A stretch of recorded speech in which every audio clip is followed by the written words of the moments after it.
The truth is that the war in Gaza has enormous economic incentives behind it for the US, for the EU, and for Israel.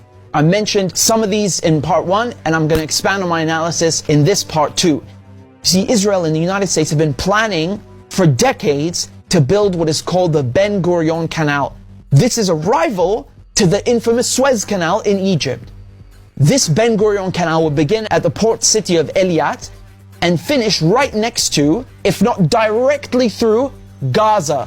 The Americans hatched this secret plan with the Israelis in 1963 to detonate over 500 nuclear bombs in the Negev desert with the aim of building this Ben Gurion Canal. This goes without saying, the Suez Canal is one of the most important, quintessential geostrategic assets on the planet. It connects the Mediterranean Sea to the Red Sea.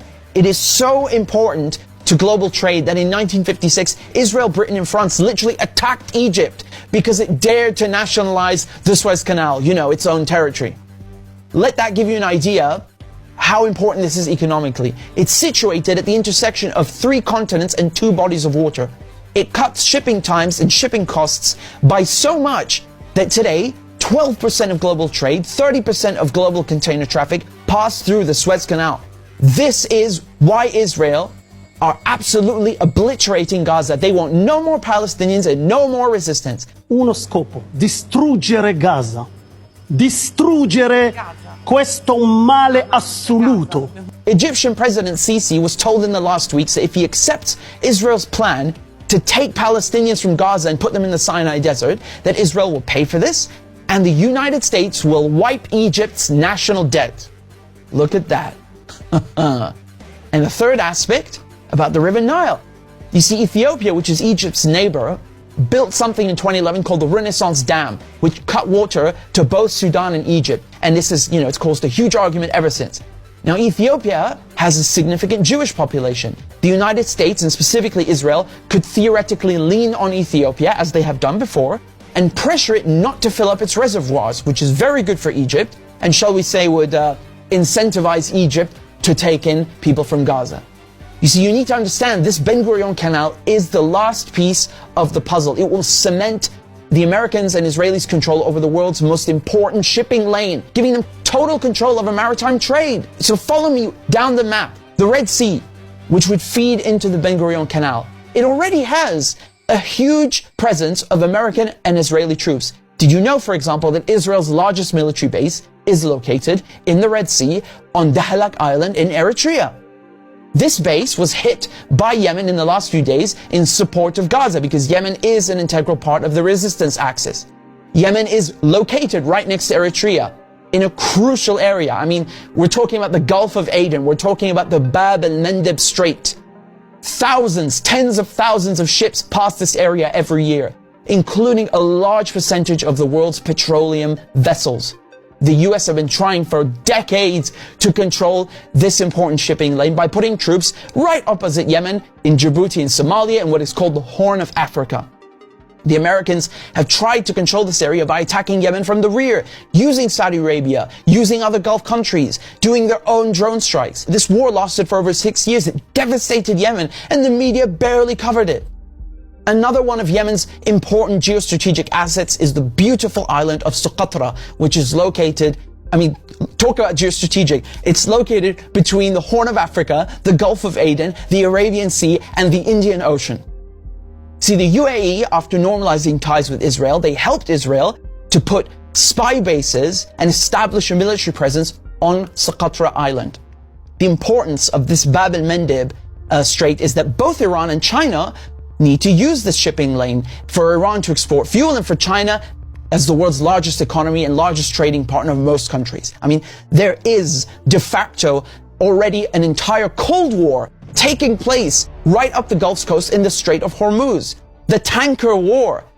You see, what happens is that the US and Israel, they try to sink Iranian fuel ships, and then Iran responds in kind. You see, Britain also tried playing this stupid game as well in the Strait of Gibraltar. They hijacked an Iranian ship, and only when Iran did the same to a British ship did they finally, get the message and let the Iranian ship go. The US have gone so far as to even steal Iranian fuel tankers and sell off the cargo. A practice that is commonly referred to as piracy. The US and Israel can always attack Iranian and Chinese ships later on in the Bab el-Mandeb Strait, up into the Red Sea, and of course by replacing the Suez Canal with the Ben Gurion Canal. This final piece of the puzzle will allow the US and Israel to dominate world maritime trade. They can use this not only to the benefit of their own economies, but to damage and to attack other countries' economies, like China, like Iran, Egypt, Syria, Lebanon. I mean, this is literally highway robbery on the high seas.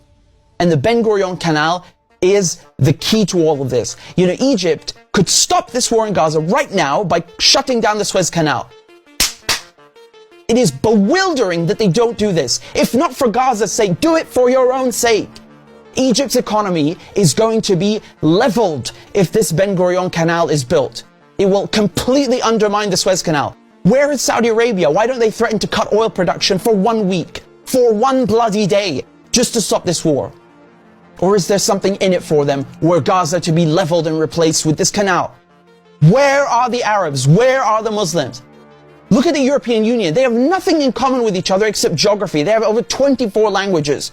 Whereas the Arab world, from Morocco to Oman, have a common tongue, common geography, common religion, common history, and common culture. I mean, this automatically makes them a global superpower. Not to mention the natural resources, the geographical landmass, and the population, which are essential factors and criteria of hard power. In the Arab city of Cordoba were 2 miles of public lighting in the streets when London was a village. It's not only the size of the Arab world, but look at the straits. All the vital straits are located in Arab countries. The Strait of Gibraltar, which is Jabal Tariq, the Suez Canal, the Bab el-Mandeb Strait, and the Strait of Hormuz between Iran and Oman.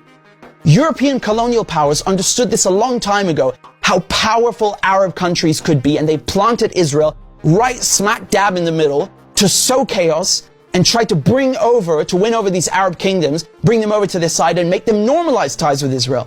All these borders in the Middle East did not exist until 1916, until the same European powers that back Israel today drew them. This is the Middle East before, and this is the Middle East after Sykes-Picot, after the French and the British ruined it. This divide and conquer strategy is all about carving up the Arab world, creating instability, and controlling the resources and the straits. These powers, they always play this sectarian card. You know, they love to pit Sunni against Shia. They did this in Iraq, they did it in Lebanon, and now they try to do it between Arabs and try to pit them against Iran. In Palestine, they tell you, oh, it's about Jews against Muslims. No, it absolutely bloody isn't.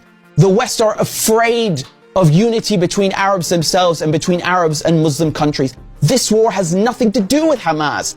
That's not what it's about.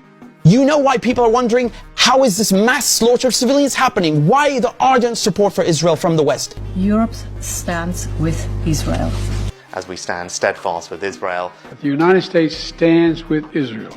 Why are they allowing this to happen in broad daylight? They won't even call for a ceasefire. What's controversial about that? The answer is because this is their project too. This is also a European and American imperialist project, and they are complicit.